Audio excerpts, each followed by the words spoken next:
खुशामदीद इस्तकबाल करते नाजरीन आपका कश्मीर उज़्मा के आज दिन भर के इस उर्दू खबरनामे में मैं हूं आपके साथ शब्बीर वानी।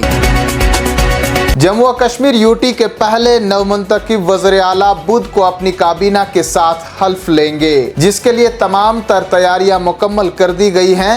हल्फ बर्दारी की तकरीब डल झील के किनारे पर वाक़ा SKICC में कल सुबह के 11:30 बजे मुनक्किद होगी, जहां जम्मू कश्मीर के लेफ्टिनेंट गवर्नर मनोज सिन्हा नामजद वज़ीर आला उमर अब्दुल्ला और वज़रा को हल्फ दिलाएंगे। SKICC और मुल्का इलाकों में तमाम तर इंतजामात मुकम्मल कर दिए गए हैं और सिक्योरिटी को मज़ीद बढ़ा दिया गया है।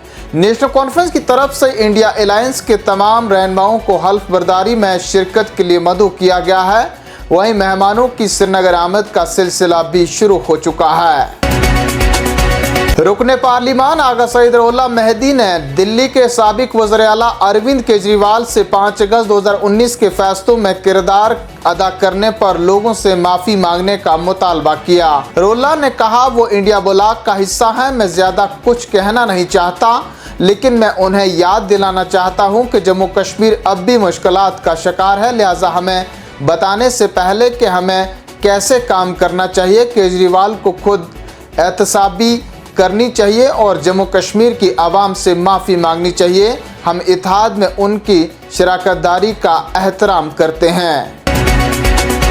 वज़ीर ख़ारजा S जयशंकर 23वीं शंघाई ताउन तंजीम के इजलास में शिरकत के लिए पाकिस्तान के दारुल-हुकूमत इस्लामाबाद पहुंच गए हैं, जहां उनका गर्मजोशी से इस्तकबाल किया गया। 23वीं SCO सरबराही इजलास का बाज़ाब्ता तौर पर आगाज़ कल इस्लामाबाद में होगा, जिसके लिए सिक्योरिटी के सख्त इंतजामात किए गए हैं। भारतीय वजारत ख़ारजा के मुताबिक इजलास का बुनियादी मकसद तंजीम के तजारती और इक़्तिसादी एजेंडे पर गौर करना है। इजलास में वज़ीर ख़ारजा S जयशंकर भारतीय वफ़द की क़यादत करेंगे। दिल्ली की एक अदालत ने रुकने पार्लिमान इंजीनियर रशीद की अबूरी जमानत में 28 अक्टूबर तक तोसी कर दी है। एडिशनल सेशन जज चंद्रजीत सिंह ने इंजीनियर रशीद के वालिद की खराब सेहत की बुनियाद पर यह फैसला सुनाया। जज ने केस में इंजीनियर रशीद की बाकायदा जमानत दरख्वास्त पर हुक्म भी 28 अक्टूबर तक मुअख्खर कर दिया है। इंजीनियर रशीद के वकील ने अदालत को बताया कि ये आखिरी मौका था जब उनके मुवक्किल ने जमानत में तोसी की दरख्वास्त दी थी। NIA के जरिए इंजीनियर रशीद की तरफ से किसी भी शराइत की खिलाफ वर्जी का इल्ज़ाम नहीं लगाया गया है। अदालत की जानिब से इंजीनियर रशीद की अबूरी जमानत में तोसी के बाद पीपल्स कॉन्फ्रेंस के सदर सजाद गनी लोन ने अदालत से अपील की है कि इसी तरह की फराख दिल्ली का मुजाहरा दीगर मुल्जिमान के साथ भी किया जाए जो मुख्तलिफ बीमारियों और घरेलू मसाइल का शिकार हैं। सजाद गनी लोन कहते हैं कि अदालतों को दोहरी पॉलिसी नहीं होनी चाहिए और सबके लिए यकसा कवानीन लागू होने चाहिए। उन्होंने अपने बयान में मजीद कहा कि इसी तरह के मुकदमात में जेल में 2 अफराद की मौत हुई, उन्हें जमानत नहीं दी गई। ज़्यादातर मुल्जिमान ज़ईफ़ हैं और कई बीमारियों में मुब्तला हैं, उन्हें भी कुछ राहत मिलनी चाहिए। अक़वाम मुत्तहिदा में भारत के मशीर एल्डोस मैथ्यू पनोस ने अक़वाम मुत्तहिदा के मुश्तरका इजलास में जम्मू व कश्मीर और लद्दाख से मुतल्लिक पाकिस्तान के बेबुनियाद इल्ज़ामात की सख्ती से मज़म्मत की। उन्होंने पाकिस्तान को मशवरा दिया कि वो पाकिस्तान के ज़ेर कब्ज़ा जम्मू कश्मीर में जारी इंसानी हकूक़ की संगीन खिलाफ वर्जियाँ बंद करे। पाकिस्तान के इल्ज़ामात ज़्यादातर जम्मू कश्मीर और लद्दाख से मुतल्लिक हैं। भारत वाज़िया तौर पर कहता है कि जम्मू कश्मीर और लद्दाख भारत का अटूट और नाकाबिल तक़सीम हिस्सा हैं।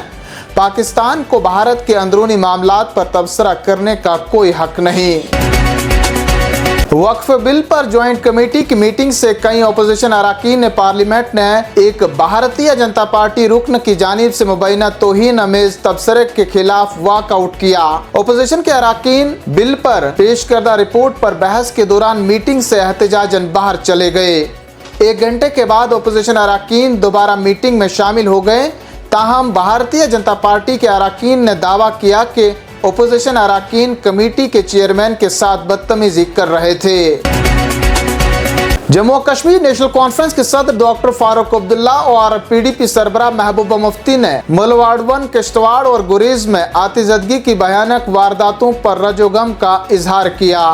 साबिक वज़ीर आला ने मुतासिरीन के साथ यकजहती का इजहार किया। उन्होंने जिला इंतजामिया पर जोर दिया कि आतिशज़दगान की फौरी बाज़ाबातकारी के लिए इक़दाम उठाए जाएँ। उन्होंने जिला इंतजामिया से अपील की कि वो मुनासिब इमदाद और मुआवजे के साथ मुतासिरीन तक पहुँचें। इधर जम्मू श्रीनगर कौमी शाहरा पर मुख्तलिफ सड़क हादसात में एक ट्रक ड्राइवर जाँ बहक हो गया है, जबकि कई दीगर अफराद जख्मी हो गए। सड़क हादसात की वजह से कौमी शाहरा पर कुछ वक्त के लिए ट्रैफिक की आमदोरफ्त भी मुतासिर हुई और शाहरा पर शदीद ट्रैफिक जाम की सूरत हाल पैदा हो गई। ताहम ट्रैफिक हुकाम की काफ़ी मशक्क़त के बाद ट्रैफिक को बहाल कर दिया गया है। शुमारे में चलते चलते जानिए मौसम का हाल। महकमा मौसमियात ने पेशगोई की है कि वादी कश्मीर के कुछ बालाई इलाकों में 16 और 17 अक्टूबर को हल्की बारिश और बर्फबारी हो सकती है। महकमा मौसमियात के तर्जुमान कहते हैं कि अगले 24 घंटों के दौरान वादी में मौसम अमूमी तौर पर खुश्क रहेगा। 16 अक्टूबर की रात देर गए से 17 अक्टूबर की सुबह तक कुपवाड़ा, बांडीपोरा और गांदरबल के कुछ बालाई इलाकों में हल्की बारिश और हल्की बर्फबारी का इम्कान है। 18 से 19 अक्टूबर तक मौसम जज़वी तौर पर अबरालूद रहेगा और 22 अक्टूबर तक अमूमी तौर पर खुश्क रहने का इम्कान है। इन्हीं खबरों के साथ नाजरीन आज का शुमारा इख्तिताम को पहुंचता है। आप बने रहें कश्मीर उज़्मा के साथ, क्योंकि यहाँ खबरों का सिलसिला जारी रहेगा।